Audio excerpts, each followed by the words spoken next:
फारुखाबाद में पाकिस्तान तहरीक इंसाफ पीपी 143 के ticket holder Rana Waheed Ahmed Khan की क़यादत में इलेक्शन करवाओ मुल्क बचाओ महंगाई मुकाओ रैली निकाली गई। मजीद जानते हैं राना सजाद की इस रिपोर्ट में। पाकिस्तान तहरीक इंसाफ पीपी 143 के टिकट होल्डर राना वहीद अहमद खान की क़यादत में इलेक्शन कराओ मुल्क बचाओ महंगाई मुकाओ रैली निकाली गई, जिसमें पाकिस्तान तहरीक इंसाफ के कारकुनान ने कसीर तादाद में शिरकत की। इलेक्शन कराओ मुल्क बचाओ महंगाई मुकाओ रैली का आगाज पाकिस्तान तहरीक इंसाफ पीपी 143 के ticket holder joint secretary central Punjab Rana Waheed Ahmed Khan के डेरा से निकाली गई। रैली अपने मुकर्रर रास्तों से होती हुई खानगा डोगरा पे इख्तिताम पजीर हुई। इस मौका पर मीडिया से गुफ्तगू करते हुए राना वहीद अहमद खान ने कहा, बिस्मिल्लाहिर्रहमानिर्रहीम।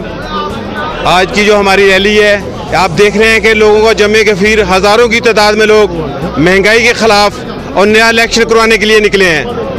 अगर ये चोर डाकू जो हमारे ऊपर मुसल्लत किए गए हैं, इन्होंने नया इलेक्शन ना करवाया तो इनका गिरेबान होगा और इस कौम का हाथ होगा। अगर इन्होंने मेरे कायद इमरान खान को गिरफ्तार करने की कोशिश की गई तो पूरा मुल्क जाम करके रख देंगे और इन चोरों और इन डाकुओं को जो हमारे ऊपर मुसल्लत किए गए इनको भागने नहीं देंगे। मेरे जो चाहने वाले हैं, जो प्यार वाले, जो पीटीए के लवर हैं, वो गिरफ्तारियां देंगे।